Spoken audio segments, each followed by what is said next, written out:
But I really don't have any regrets. I really don't. I've lived exactly how I've wanted to. I've tried my hardest every single time. I didn't win the matches that maybe I should have always won, but I really gave it my all. So that for me is enough.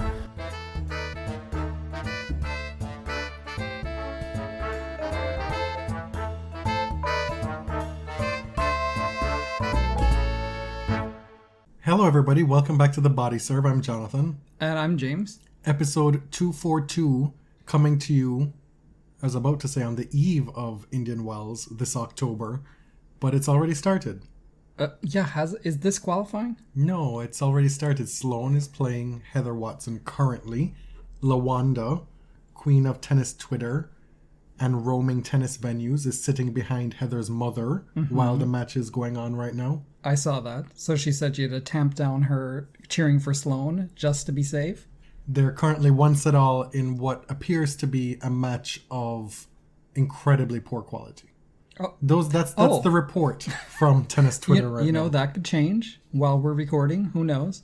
Sloane just took the second set 7-5 and they're in a third. Before we get into Indian Wells or any of the other things on the agenda, let's start with a few cute results. Yeah. From last week. There was a series of Chicago events, 3 events in the south side of Chicago this year that were brought to you by Kamau Murray, bringing tennis back to Chicago after a long time, and to a part of the city that doesn't typically see professional tennis. Garbiñe Muguruza had a great week and a fairly low work required week. Spoken more clearly and to the point, you are saying that she got 2 walkovers on the way to her title and, didn't face a top, 50 player until the final? Pretty good week for her. Beating Ons Jabeur in the final in 3 sets, coming back from a set and a breakdown. Both women on the cusp of qualifying for Guadalajara. We now know that the road leads somewhere. It's the road to Guadalajara in Mexico. The year-end WTA tournament has been relocated to Mexico this year. Yes, there's been a lot of chatter about why it's in Guadalajara, why not somewhere else. Ash Barty's coach, Craig Tizer, is particularly annoyed by it. But here we are. We have a WTA Finals. We didn't have one last year. This is certainly better than nothing. And it's, again, great to bring tennis to a place that, although they have some events, is not your typical tennis superpower country. Okay. I mean, that argument is neither here nor there for me. Okay. I mean, this was just, we need this event to happen somewhere. Right, but we have tennis in Guadalajara previously. We have tennis in Mexico every year. It's not that strange. But how often do they get to host an event this big? Okay, I'm just saying, I'm getting to my point, which is you kind of brushed over Tizer's comments. No, we'll get there. What he said was, quote, I mean, it's not the greatest advertisement for the best girls in the world to be playing something they've never done before, in conditions they've never played, in a country they don't play, and at altitude. I just feel it's ridiculous. I mean, Craig has had a lot to say recently. This was one of those things. I felt like the comments were so uncalled for. To me, it's like, okay, if Ash doesn't want to play, she doesn't have to play. Just let her go home. Why shouldn't the quote just be, Ash is tired and has to go home and quarantine for another 2 weeks, and she's probably not going to play this event? It's really that simple. Okay, you play in altitude Madrid. There has been a women's 250 event in this particular city in 2019 and 2021. It's not true that tennis doesn't happen here. Acapulco happens. Venus has won it many times. Right, but in this city in particular, at altitude, right? Like, there is an event. Your player doesn't play that event, but it exists. Right, but when you make such broad sweeping comments like this, it leaves great room for interpretation. You know, you have folks who read these comments as being xenophobic. Yeah, I mean, it's not really my place to say whether they are or not. I mean, I didn't really get that from it. I just felt that they were sort of ignorant comments. And unnecessarily dismissive of the WTA in trying desperately to get this event situated somewhere. You know, the entire fall Asian swing was cancelled last year. It's not happening again this year. We're in the middle of a pandemic. Folks are scrambling to keep tennis on the calendar. I just thought this was a big miss for me. Yeah. Now, more recently, Craig was also complaining about Ash having to quarantine for another 2 weeks when she returned to Australia. And I get it. That's actually an argument that I understand more because she is fully vaccinated. She requested to quarantine at home and it was denied, so she's stuck in a 2-week hotel quarantine. And he was annoyed about that. Totally get it. I feel like that's a much better argument. I don't like the argument that I've heard that, oh, she's taken 70 COVID tests this year. Well, as we know, the only COVID test that actually matters is your most recent one. And it doesn't matter. That might not even matter. Right. It doesn't matter how many you've taken. Although annoying, this is the price you pay for having to travel the world for your occupation. So this tournament is happening in Guadalajara.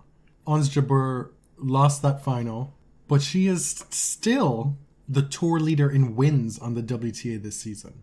What a year she's had. 44 wins. Prior to this year, she had never won a tournament. She had so many firsts this year. Her best performances at slams. I think she's had 5 top 10 wins this year. And it puts her at number 9 in the race, as you said. And with Barty most likely not playing and Naomi Osaka up in the air, I would say, she could very well get in. And a lot will depend on these next few weeks. Indian Wells' performance is going to be huge. Because those people from like 8 to, people from 8 in the race all the way down through the high teens are very, very close in points. Mm-hmm. Emma Raducanu has packed her fall schedule, presumably with the hopes of qualifying. She's currently number 15. If we operate under the assumption that Osaka and Barty won't be there, you just need to get to number 10 as of right now. And that's Elisa Mertens at 2,447 points. And Raducanu is 150 points behind her. I think by my quick math, 155 behind her. And the way this qualification works is that the 4 Grand Slams are automatically counted. The WTA Masters, the WTA 1000 tournaments are automatically counted. And it takes a total of 16 tournaments into account. Mm. We've seen on the WTA Tour this year, and for a long while now, that anybody can win any of these big tournaments. So really, you tack on, 1,000 points from this tournament. The tournament being Indian Wells, you can go as far down as, number 35 or number 30, in that vicinity, to find somebody who could win this tournament and get themselves into serious consideration to make Guadalajara. And in that stretch between 30 and 35, you have players like Teichmann, you have Camila Giorgi, Victoria Azarenka, Vondrosova is there, Bianca Andreescu is at 36. There's a lot of intrigue still in the WTA season. Yeah. Now that would be a big, big stretch, but there is a whole host of players who still have an outside chance of qualifying for the finals. A big, big stretch what? That these people could qualify? Well, but you also have to depend on the people above them to not perform at all. Okay. I'm just saying you could not conceivably have... Not everybody can lose in the first round. 2 big wins and you're in the finals out of nowhere, presumably. 4 players have already qualified. Barty in the pole position at number 1, Sabalenka number 2, Krejcikova number 3, and Pliskova number 4. So Muguruza won Chicago. Also in Chicago, Kim Clijsters played her first match of 2021. And she is still yet to win a match in her comeback. Her comeback that has had quite a few stops and starts, mostly due to COVID, some due to injury. She did take Xie Su Wei to 3 sets. Obviously not the type of player you would want to play if there are any questions at all about your fitness. And clearly, there has been a lot of mean-spiritedness about Kim's comeback, especially recently. it's no mystery, and she knows this. Fitness is going to be something she has to work on. And this is not because of the way she looks. It's because she's 37 years old. She's had 3 children. She's been away from the game for a long time. She's been dealing with injuries while trying to get fit for this comeback. And the comeback has been interrupted several times now. Mm-hmm. So there are a lot of very good reasons why she's not performing to the level that I'm sure she had hoped. I get the impression that Kim, correct me if I'm wrong or if I'm speaking out of pocket, but Kim is the type of player who would rely on her natural gifts to get her through a couple matches and have those matches be the kind of training and ramping up of fitness rather than, going all out, killing themselves in the gym. And who knows, but we know from experience now that with older players, they can expect to sort of get their fitness during match play and have that be enough, right? We see it with Serena, who is battling injuries constantly, and playing a few matches here or there is just not enough to get her fit enough to sustain. So, and it's nobody's fault. It's just that playing at this high level at their age is really, really difficult.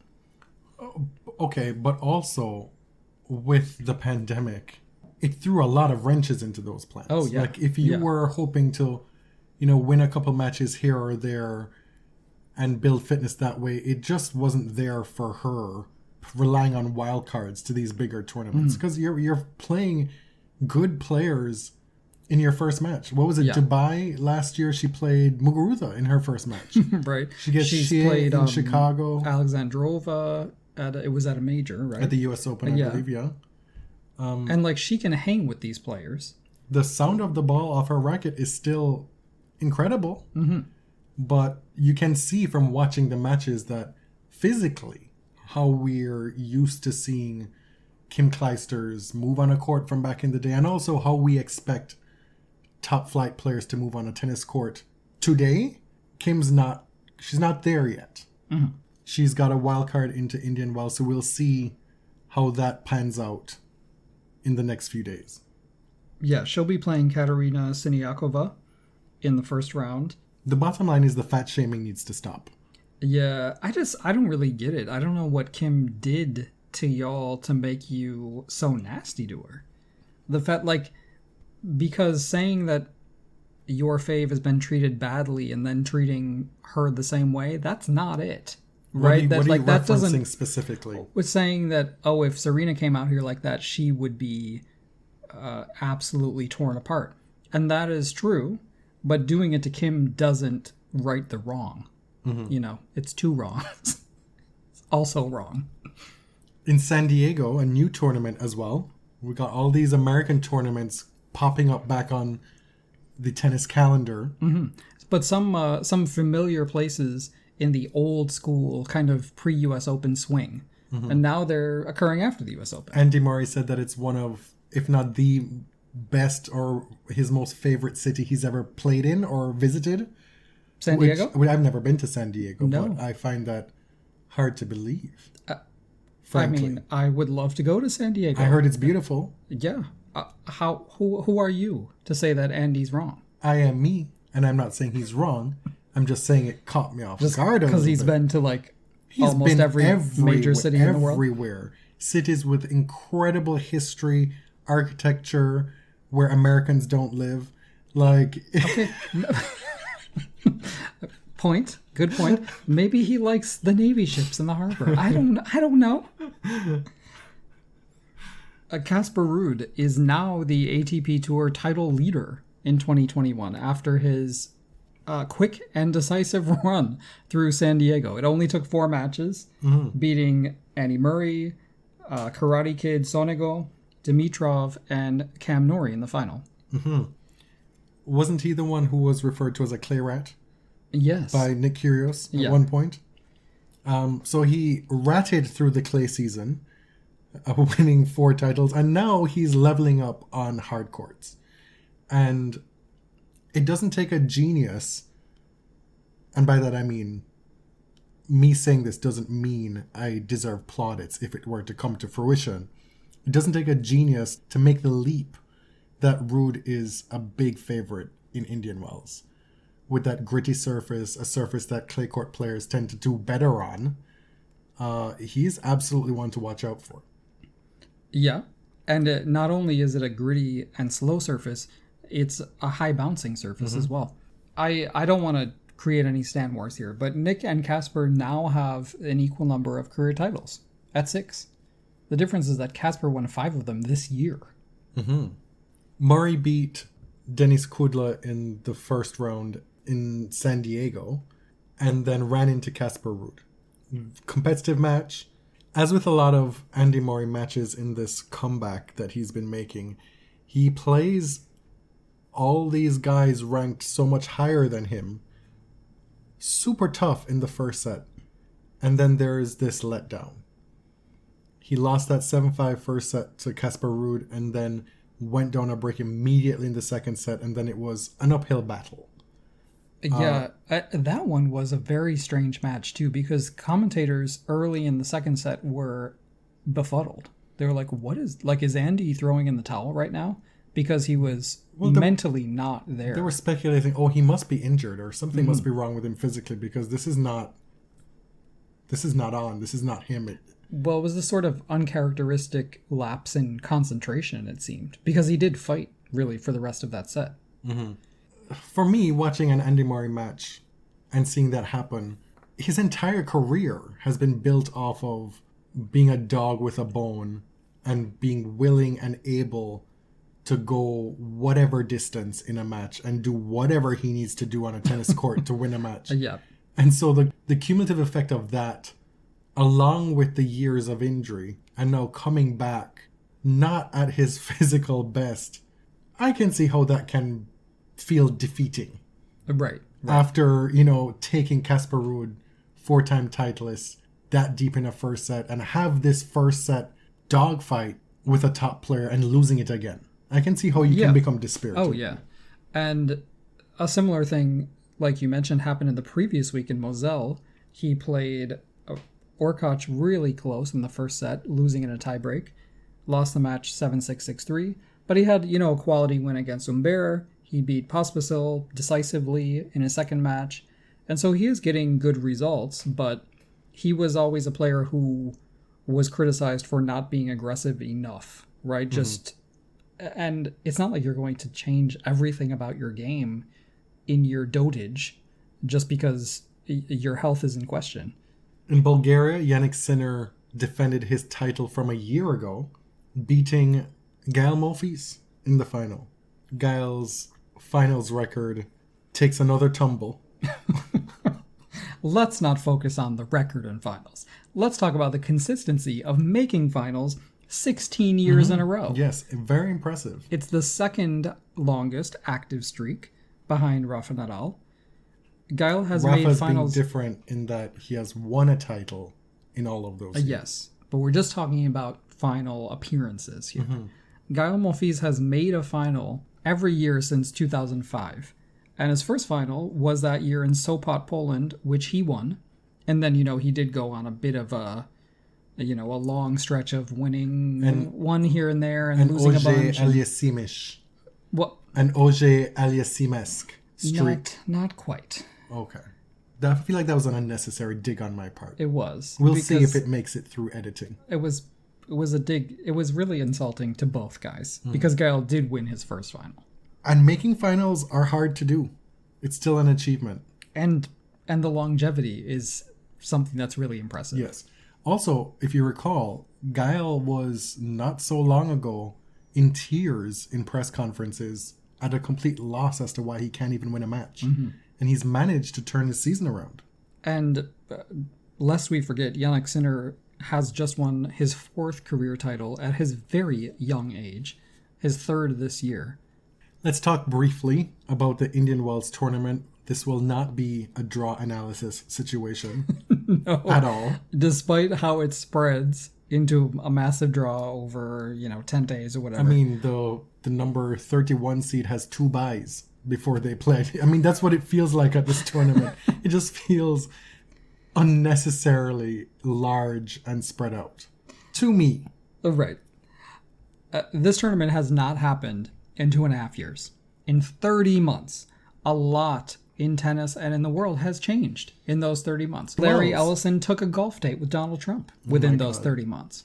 The failure to launch of Indian Wells 2020 was the precipitating moment for tennis being stopped around the world. It was.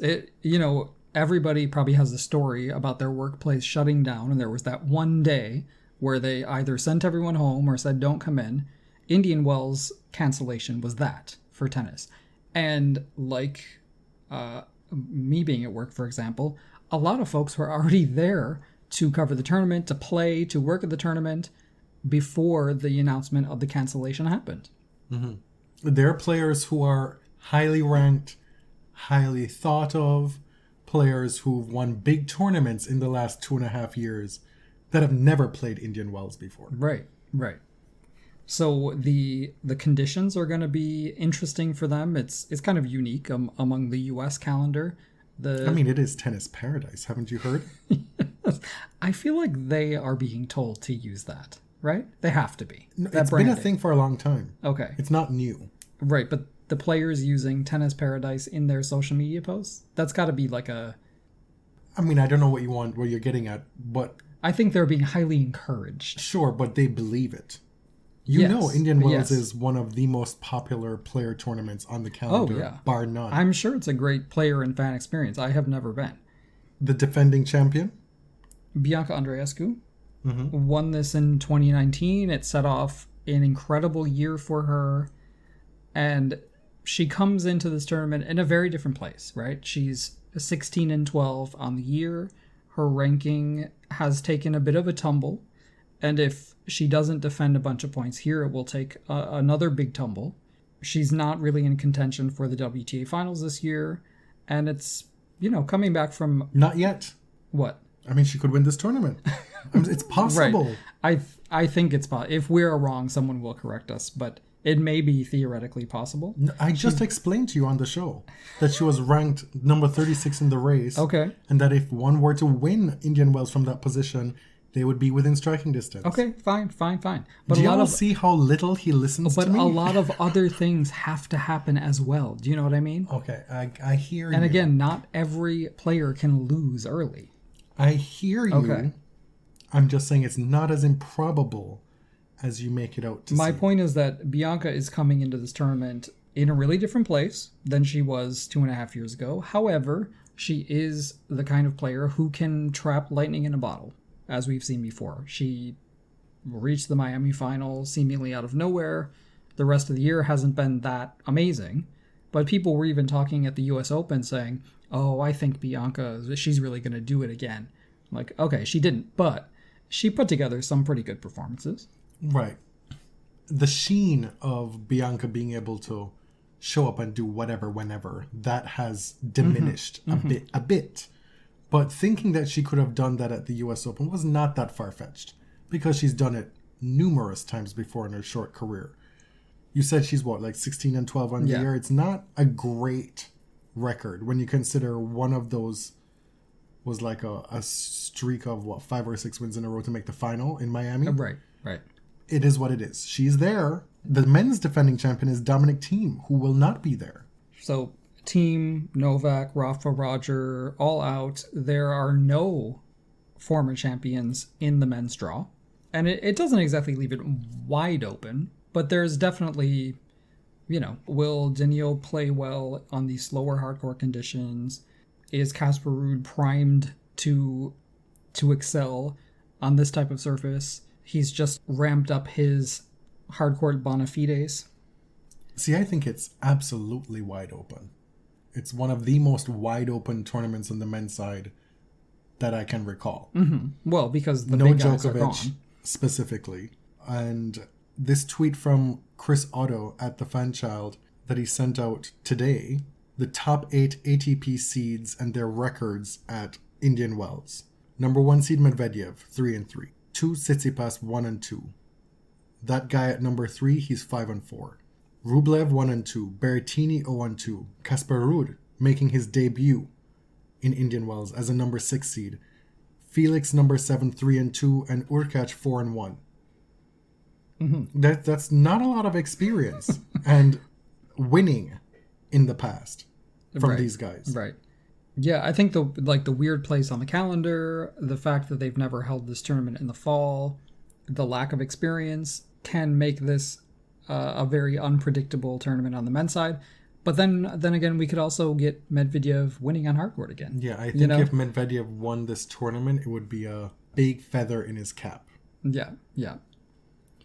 On the women's side, we've got 3 of the top 8 out, and it's less of an impact just because the women's side is really different in that so many people can and have won big tournaments. But Barty, Sabalenka, Kenin are out. Kenin is still number 8. Naomi Osaka is out. The odds makers' favorites, now get this, is Emma Raducanu, followed by Iga Swiatek. I'm like, what? That is Pardon? complete hogwash. I don't know. Not to say I don't that- know how they make the. Not to say that Raducanu cannot win, but this is just absurd. But the favorite, Crazy. and then the crazy Iga stuff. as number 2. That's No, that makes perfect sense to me. really. Yes. I mean, more than Pliskova. Yes. Andreescu, Slow, who gritty. We has just talked won- about it. Slow, gritty, hardcourt.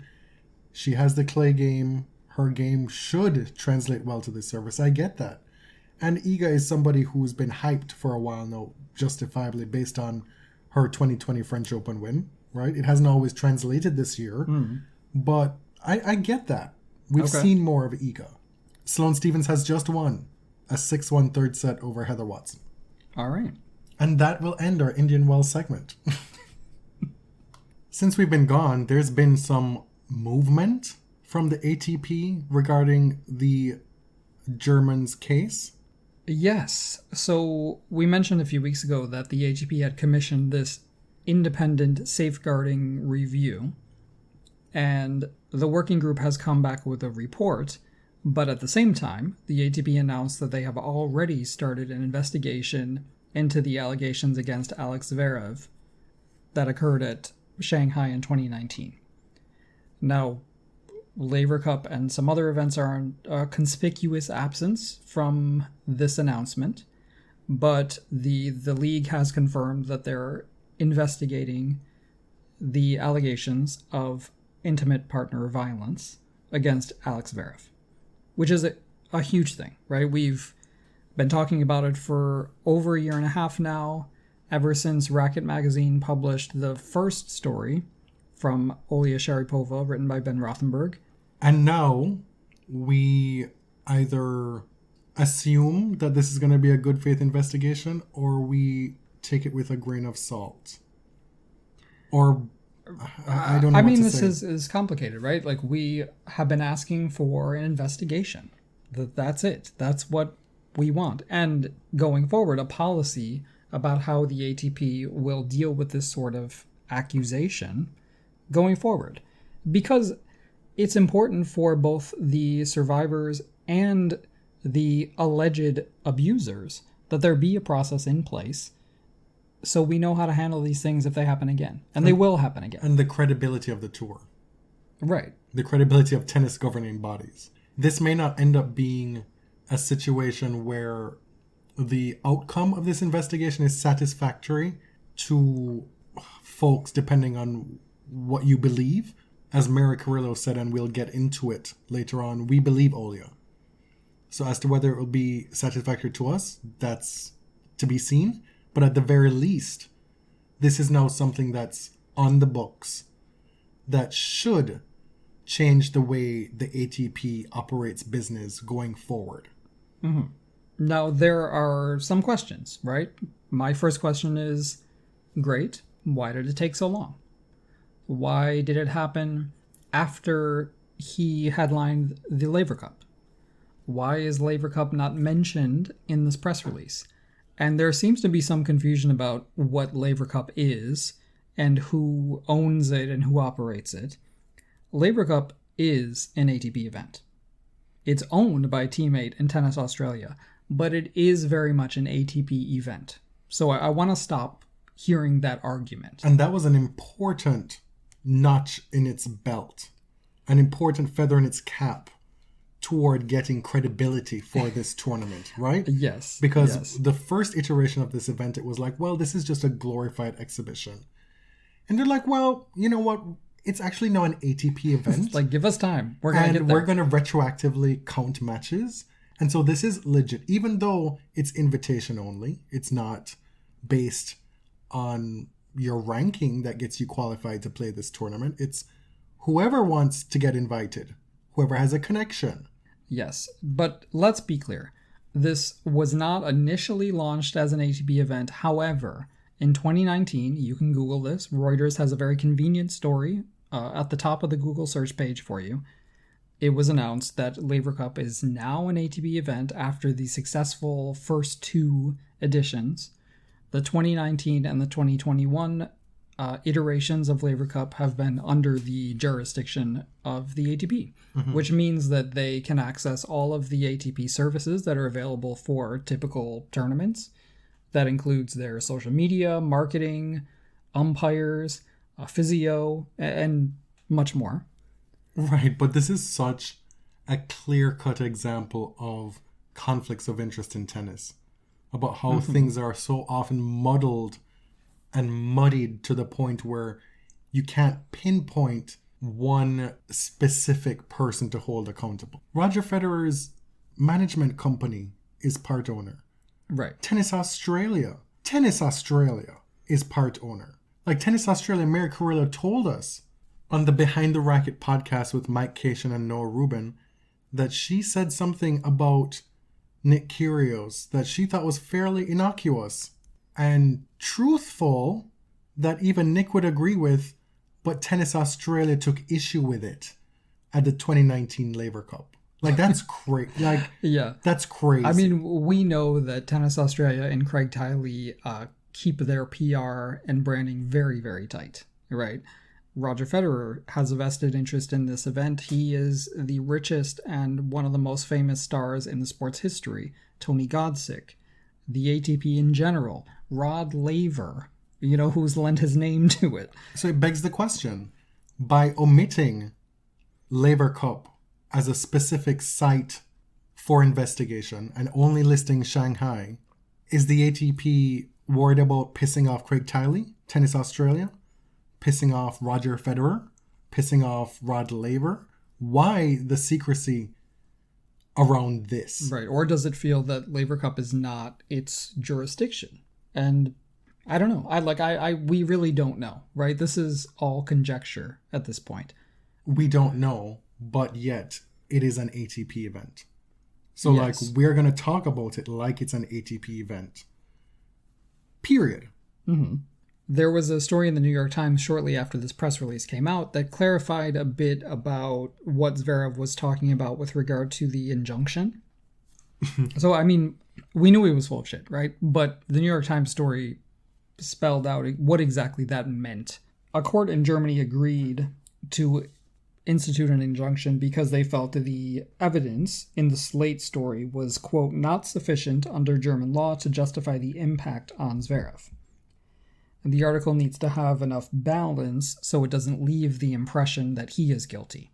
Now, this is under German law.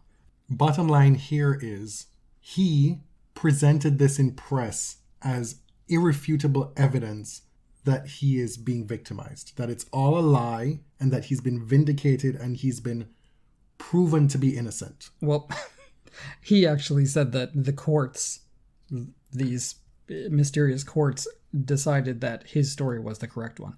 That's not what an injunction means, right? This means that they felt the story was not balanced enough to leave the impression that Zverev was not guilty. And multiple times, Slate has issued statements saying, essentially, fuck that guy, fuck that noise. We stand by our reporting. We have vetted our sources. We have fact-checked. We are not scared by this. We are not taking this article down. Period. Now, Slate operates in a country that has really strong laws that protect the press from being sued for defamation and libel. It may be different in Germany. Obviously, I don't really know their press laws very well, But an injunction doesn't mean that the court has ruled on the veracity of the story. It simply does not, right? Nor does it mean that if it does eventually that has jurisdiction in the United States. Right. Now, about the investigation, I mean, of course, we have some questions going forward. Obviously, we have to wait and see what the result is. I'm curious, were the results of this working group announced after Laver Cup on purpose? Was it just by chance that the group was convened at a certain time and it took that long to come to a result? Because we know, based on what the ATP said, that the investigation is actually already underway. What does cooperation look like for Zverev? Because he said that he's happy to cooperate, that this is what he's wanted the whole time, is an investigation and a chance to share his side of the story. What does cooperation look like? I'm sure he thinks he's cooperated with the press in talking about this issue, but that's clearly not been the case. So does he need a dictionary definition or distinction between cooperation and obstruction? And another question is, will Olya participate? And in what capacity and how much? What happens if conclusive evidence is found or not found? You know, let's say they find that this is on a balance of probabilities that it probably happened. What happens then? Is there a punishment? Like, we don't know if there's a disciplinary process in place because we have not encountered this yet. We also don't know what threshold of proof they're trying to meet. Right. Is it reasonable What is doubt? their criteria? Is it a balance of probabilities? This is not a court of law, right? You don't have to prove things beyond a reasonable doubt. We are in uncharted territory here. In related news, while the Laver Cup was going on, we told you in our last episode that we were not going to be covering that tournament. It would not have even come up on this episode had it not been for this announcement from the ATP, and also news from Mary Carillo that she stood down from covering that tournament. She told us on the Behind the Racket podcast that in 2019 in Geneva, she had been the MC at the gala. She called matches. Presumably she was going to do the same again in Boston this year.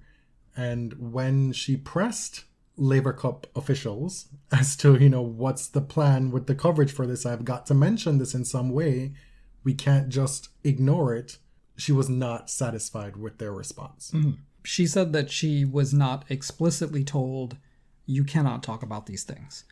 But she felt in good conscience she couldn't continue working for Laver Cup under these conditions.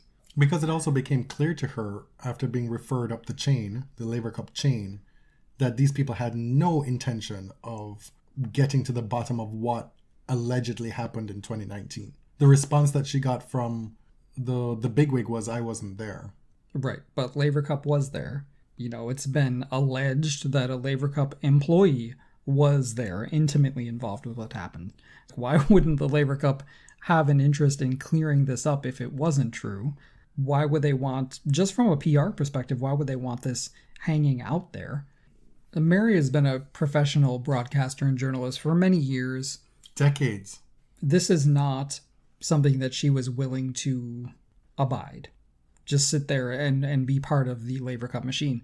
And she says that as someone who really enjoys Laver Cup and loved the first few editions that she participated in.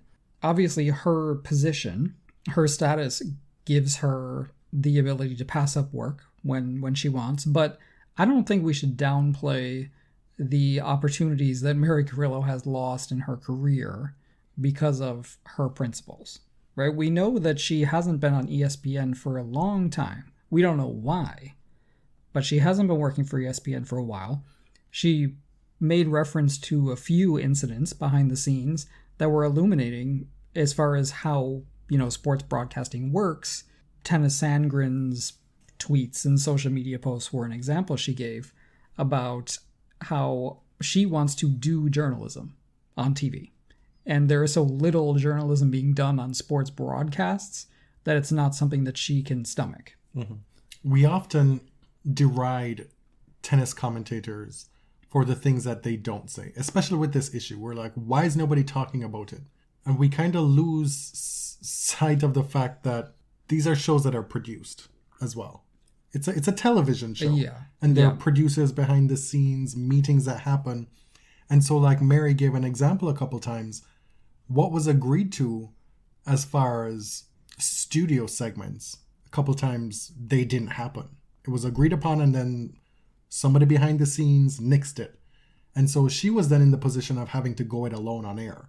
Like, well, I guess it's up to me now to say something. Yeah. And oftentimes it seems that when a moment like that happens, where somebody like Mary Carillo talks about Zverev, and we had that moment where her and Darren Cahill talked about it earlier this summer, that is happening despite objections behind the scenes. Yeah, often it's happening in defiance of the barriers that were put up to prevent that from happening. You have to trust that your co-host is willing and even further equipped to have this conversation on air, live in front of millions of people. And she feels that this is something that's important, that it is relevant to the tennis. And there are probably a lot of producers and broadcasters who don't. Or don't feel comfortable or feel that they'll speak out of turn or say something unfair to either party. And so we're podcasters who do this out of our house, right? We don't have a lot to lose talking about domestic abuse allegations against players. But If we never get credentialed at another tournament, it won't be the end of our lives. right. I mean, we do have that to lose. Yeah, but it's not the end of the world. Right. For Right. us. She gave the example of at the Olympics when it became clear that he was going to be making it deep into the tournament, that he was playing well, get to the gold medal match. And she was like, listen, we have to talk about this. And they agreed to a studio segment before the match. That happens. Nothing is said. And she's like, what is going on? What is going on? They're like, oh, no, we'll do it after the set change. And then in her words, a toothless segment happens. And that's when she was like, I guess I'm just going to have to go it alone here. Yeah. So I really appreciated this interview.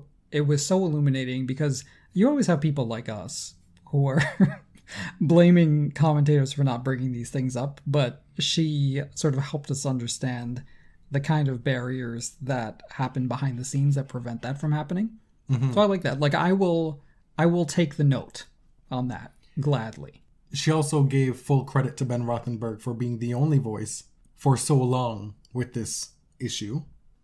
And that she hadn't planned to give a statement on the record about why she was leaving Laver Cup. But she felt that it was like essentially giving Ben a bone to say like, hey, you're not the only one officially. Right. She said, right. I quote, now there's two. Two important people. Yeah, and well... and then a whole lot of people like us, other podcasters, tennis Twitter folks, literal teenagers on the internet. Right, but this is something else I want to say, though. We've seen so many people do this since the ATP announced that they're going to be doing this investigation. This patting themselves on the back, saying, we did it, Joe. We did it. Yeah. And begrudgingly giving credit to BR or... Right, like... Not even at all. Can't even say his name. Or tag him. Like, you can hate Ben Rothenberg to the moon and back for any number of reasons. But to be clear, the only reason we are here now is because of his reporting. And that's whether you like it or not. Yeah. And this is certainly not to downplay how difficult it is for a survivor to speak. But this type of reporting is extremely sensitive and difficult to do, and difficult to get published. So, which we saw, we lived through that as well. But my point here is that there was nobody else in tennis touching this. Nobody in tennis touching this. And that is an indictment, frankly. Yep. The podcast is Behind the Racket Podcast, hosted by Mike Cation and very equivocal Noah Rubin. Yeah, definitely check that out because it was illuminating on so many levels. So, Aryna Sabalenka, huh? Listen, I'm not playing this game here. I'm reporting this straight. Aryna Sabalenka has COVID-19. She's out of Indian Wells, period. I'm not doing like the whole, oh, you should have got vaccinated, whatever. Like, we know. We get it. We got it. She's a vaccine skeptic. Felt the vaccine needed more years of research. Got COVID. Plant corn, get corn. Like, it's not something to celebrate. And sometimes the corn isn't even that good. It's a bad harvest. Yeah, the corn that was planted was uneducated. That's the problem. I just want to do a quick fact check. mRNA vaccines have been researched for over 30 years at this point. I read all of the science stuff that I do not understand, but, you know, the DNA sequencing of coronavirus happened decades ago. The idea that RNA transferase could create proteins that, you know, created spike protein, you know, really complicated stuff like that. That should happen in 1989. The idea that you could use lipids as a vehicle for vaccines, that happened all through the 90s. Like, this stuff has been under research for many, many, many years. Mm-hmm. It just so happens that we were ready for a COVID vaccine because of those decades of research. Right. At one point, the argument that the trials haven't been sufficient, that was fair to an extent. That's no longer the case. Hasn't been the case for a while. And we also know that the research around mRNA vaccines have led to potentially an HIV vaccine. Yeah, just incredible stuff, right? It could absolutely revolutionize healthcare with other diseases as well going forward. Mm-hmm. So anyway, Sabalenka, unfortunately for her, is out of Indian Wells. She's the number 2 player of the year. She did an Insta Live yesterday where she said she's lost her sense of taste and smell or whatever. She might get the vaccine later this year. Great. Awesome. Love that for you. Which leads us to... But, like, it's too fucking late. I mean, it's not, because you should still get it, but... I mean, at some point, it might be too late for her to play in Australia if she waits too long to take this vaccine. Yeah. Because it looks that that's where, despite... I almost said Ted Riley. Despite... Who's Ted Riley? Craig Tiley. Oh. Despite Craig Tiley's disposition to let the tennis players do whatever they want, he may be forced into presiding over an Australian Open where a vaccine mandate is in place. And this was another of the big stories from the last week, where Australian professional athletes are required to be vaccinated to perform on home soil. Am I getting that correct? Yes. So the state government of Victoria instituted a very stringent vaccine mandate. And that's where the Australian Open is held. Exactly. In the state of Victoria. Yes. State of Victoria. Yep. And so this only includes Australian athletes. However, The Age, the newspaper, The Age, reports that it's probable that a separate vaccine mandate will be revealed over the next few days or weeks that will impact international players coming to the Australian Open.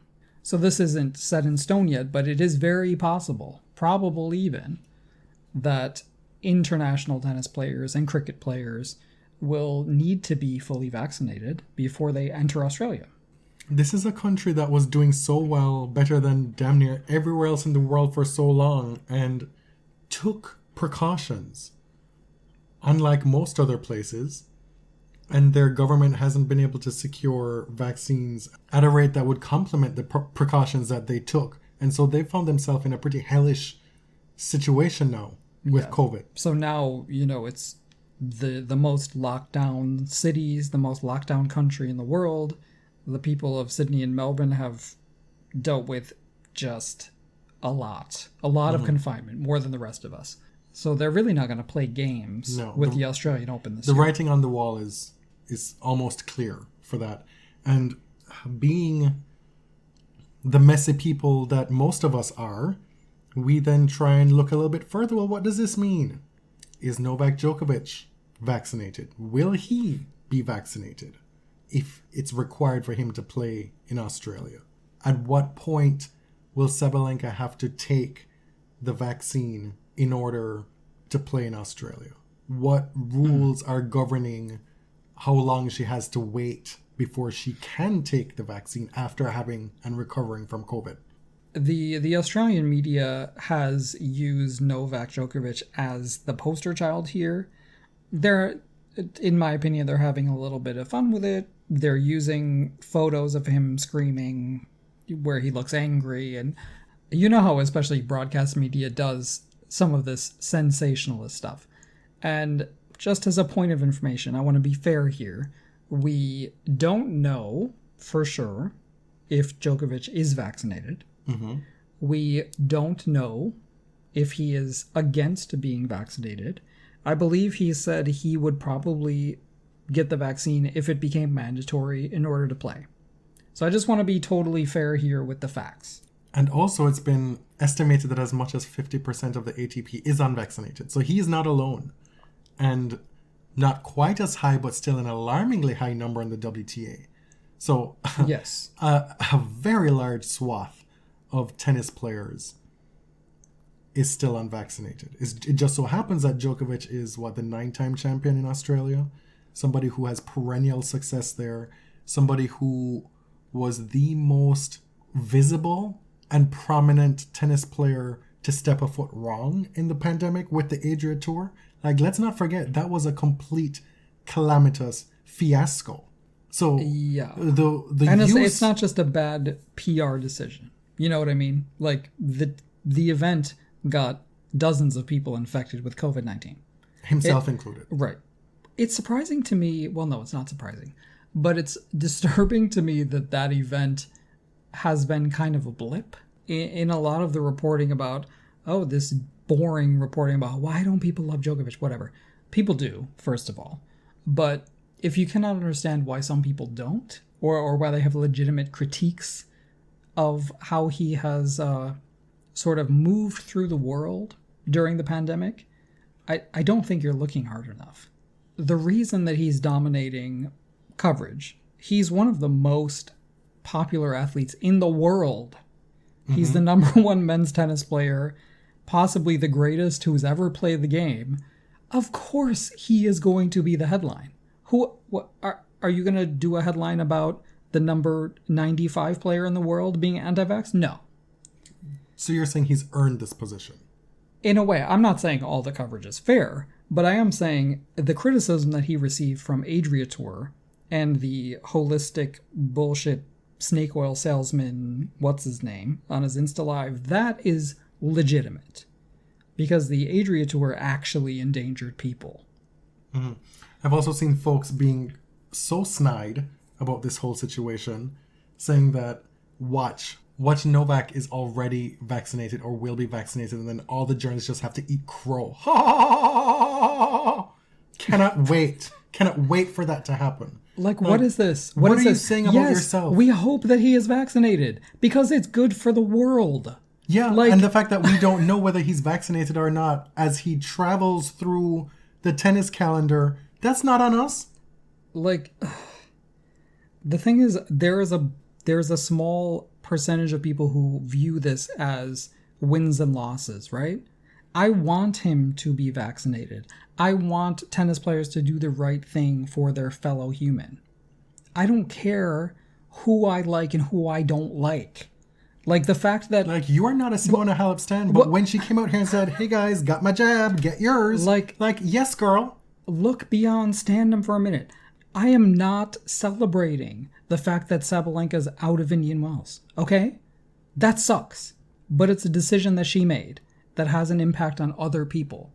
Like, if you didn't know, COVID is actually contagious. So when you say that it's a personal decision, that is a lie. Because your personal decision has impacts on other people. And I don't know, like, why this is difficult. And what makes it more frustrating for me too is that we all live through this in our personal lives as well, in our work lives. Like, we're talking about this, talking about tennis like it's something that exists in a bubble by itself, and similar things are not happening in our own lives with COVID. We're all living through COVID. Right. We all know that coworker who refuses to get vaccinated. many of us know that same coworker who has subsequently gotten COVID. Right. Like, this is a common thing. We've seen it time and time again and almost weekly all over the place, right? Like if your boss got it, or if your boss was an anti-vaxxer and you like stan your boss, you like idolize them, would that be okay? Like, would you be rooting for them not to be vaccinated? Like, I do not get it. I didn't think we were going to go here, but I just got really mad because I'm tired. Effie, I'm tired. Stay out of this, Laurel. Anyway, if you're a child under 12, Indian Wells said no thank you. Not this year, babe. I have to laugh. Like, it actually did give me a bit of a laugh. Indian Wells instituted really the strictest vaccine policy we've seen in tennis across the board. Mm-hmm. They said except for the players. Well, because as it turns out, they'd have to be reaching into like the 300s to fill that field. I mean, but let's be real here. Yeah. We joke about how why aren't they forcing players to get vaccinated? Well, at this point, what is your field going to look like? Well, now that we know what the numbers are. The thing is, a lot of the players are not principled anti-vaxxers, right? A lot of them have said, well, if it becomes mandatory to play, I'll get it. Tsitsipas is one of those people. I think the majority of those people would get it if they needed it to play. Mm-hmm. You know, right. But, I mean, this is a decision that needed to be taken firmly at like a certain date to give people enough time with the traveling that they do to get double vaxxed or get the J&J. Indian Wells couldn't have just made this decision 3 weeks ago. Right. But Indian Wells' vaccine policy for spectators and visitors was known months ago. Mm-hmm. You know, the legal wranglings that need to happen for it to apply to employees or independent contractors or whatever is much more complicated. So I get it. But they said, you know, if you're coming to watch the event, vaccine or nothing, no exemptions. No medical, no religious, no political, nothing. 0 exemptions. And your kids can't come. That's the players' kids can come under pretty strict restrictions. And their unvaxxed parents can come and play and huff and puff and COVID the house down on court. But little Jimmy and Johnny... That's our names. Yeah. Who are out here trying to root against Tennis Sandgren. I know, right? Give them a chance. No, well, because those children can't be vaccinated yet, they're not allowed to come. So I was very surprised by this policy, and I am surprised about how little complaining I've seen about it.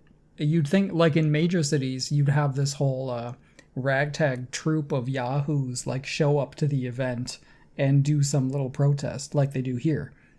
I mean, the state of the weather so far in Indian Wells, they may have just dropped it from heat exhaustion. ATP has just been giving us so much transparency in the last few weeks. Yeah. And by that I mean, if you do a little bit digging and you find out the stuff that they're just trying to just die on the Friday news cycle. It's like, will you SJWs just shut up? Here you go.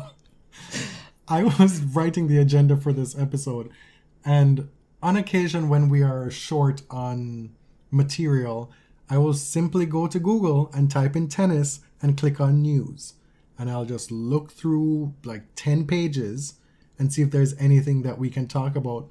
And I happen upon this story that was... You found it in Sportsnet, which is a Canadian site. It was sportsnet.ca, but it was an AP Wire story from September 24th. This is now October 6th. I didn't hear about it. When we tweeted about it, folks weren't like, y'all are so late. I saw nothing of it, heard nothing of it. And lo and behold, that gay survey that we heard about at the US Open. The gay survey. Is the gay survey itself gay?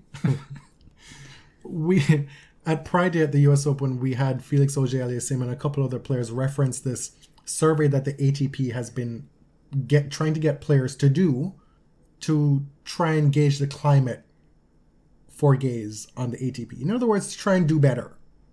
And by better, I mean something, anything. And we said we'd try and do some research, and this was all it took. Yeah, we didn't actually have to do our own reporting. The Associated Press did it for us.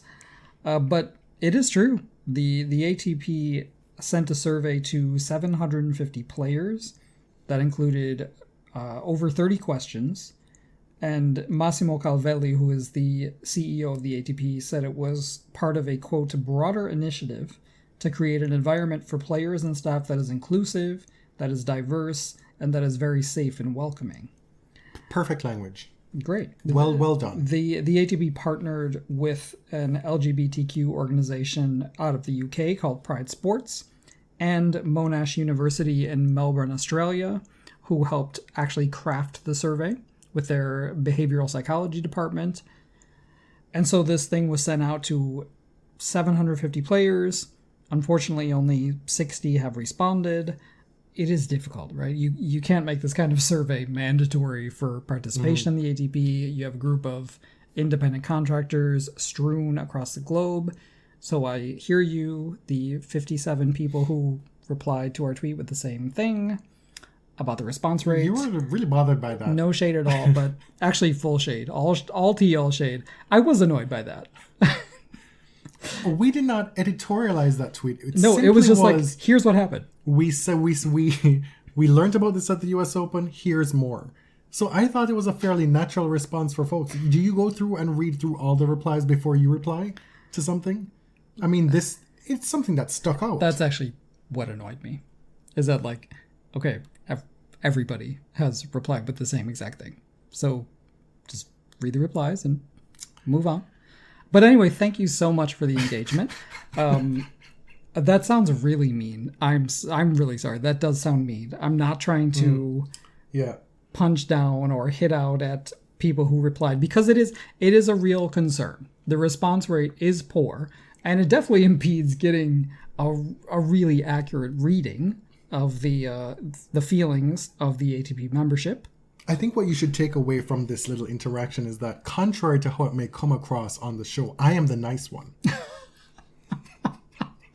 Well, I don't know if I'd go that far. But I will say, you're right. The response rate is not great. However, the initiative is a good one. This is a first step. It's not the only step. As Calvelli said, it was part of a broader initiative. And the story from AP quoted a researcher at the university that they partnered with and said that he felt the ATP was taking a big step here because they weren't doing it in a reactive way, right? They weren't doing it because they had to. Well, this person who was quoted said that other sports organizations that came to them were doing it because there was a coming out, there was a crisis, there was some sort of PR thing that they needed to respond to. The ATP was kind of trying to take the step first. No, see, I'm not, listen. No, I understand what I'm you're not saying. saying that I'm just representing what this researcher said. I understand. I'm not saying it's correct. I'm not rebuking you.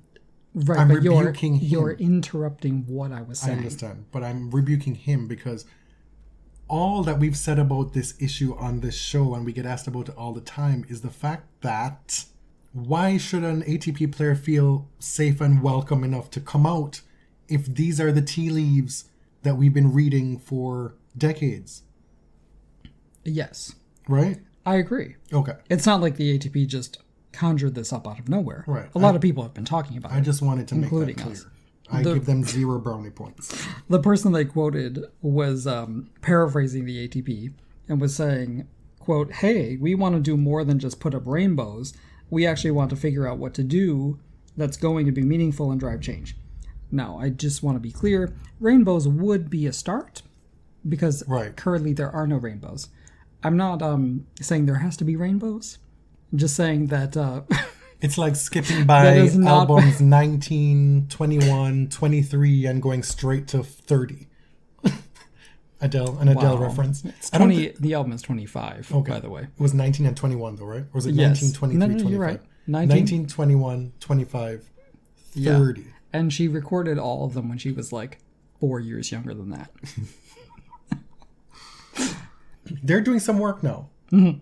I don't want to completely defecate on all of that. Oh my God. The imagery. Would it have been better if I said the 4-letter version of that? No. Okay. This is something. It's a start. Mm-hmm. But like you said, I'd like the rainbows too. Right. The Associated Press story listed some of the questions that were included in the survey, and I found it very interesting. These were not devised by the ATP, right? They worked in conjunction with this queer organization, with a university, and some of these questions, they're not going to get straight answers to. Was it anonymous?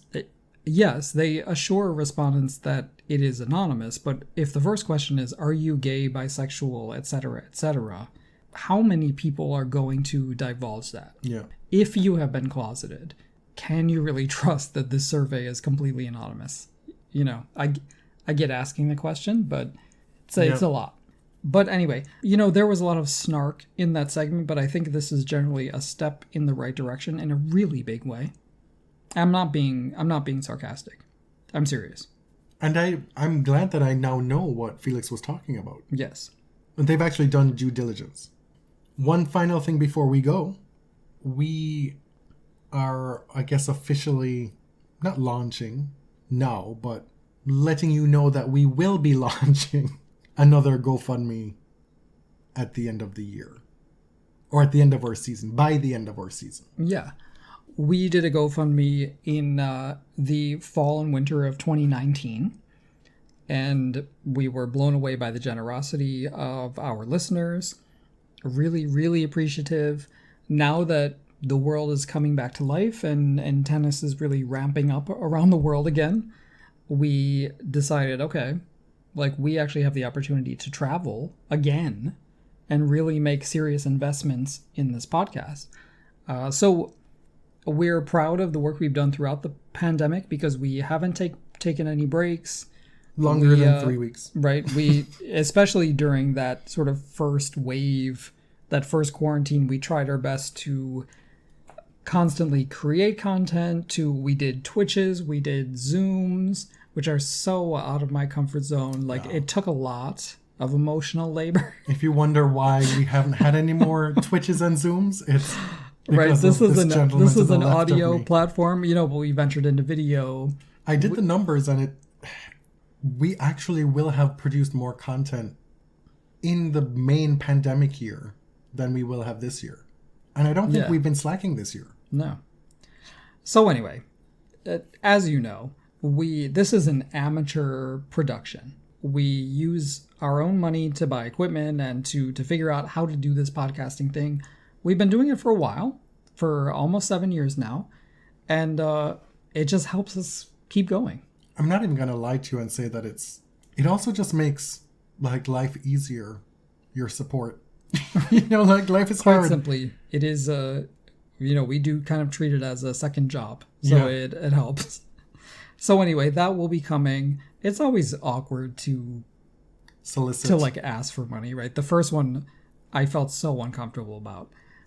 But having talked to people behind the scenes, I am encouraged by the constant refrains of invest in yourself, trust that the product that you've put out there is good and that people want to listen to, and there's nothing wrong with asking. If people don't want to, they don't want to. It's not the end of the world. The ball's in your court. Yeah. We've decided against the Patreon model because I don't really like the idea of exclusive content. What you get is what you get. What we produce is for everybody. So I don't like leaving things behind a paywall, and that's not a criticism. That's just how I approach it. I also don't like the idea of promising things that I may not be able to deliver on. Because this is hard enough to do as it is. What if the locked content is just not as great as you expected it to be? So we wouldn't be asking if we thought we were giving you a shit product. Put it that way. So that's coming up. Not ready to launch yet, but it's just It'll probably be something. I think we launched the last one sometime around Thanksgiving-ish. Yeah, U.S. And then, Thanksgiving. yeah, and then it ran through to the end of the Australian Open. So it wasn't like a time crunch thing. Whenever you can, if you want to, whatever. More to come. Yeah, some of our thank you postcards were interrupted by COVID. Yeah. Do you remember that? Mm-hmm. I remember stealing time at work, writing postcards. Time theft. Fight the power. It's a good gig if you can get it. Time thief. Anyway, thank you for listening. I am James. I'm at ElliotJMR on Twitter. 2 L's, 2 T's. I'm Jonathan at tennis_John. And we are at The Body Serve on Twitter and Instagram. Please, if you feel so motivated, leave us a review on iTunes or wherever you get your podcasts. At the Apollo. Thank you for that one. That one was a nice boost to our day when we saw that one. Thanks for listening. Till next time. Thank you. Thank you very much.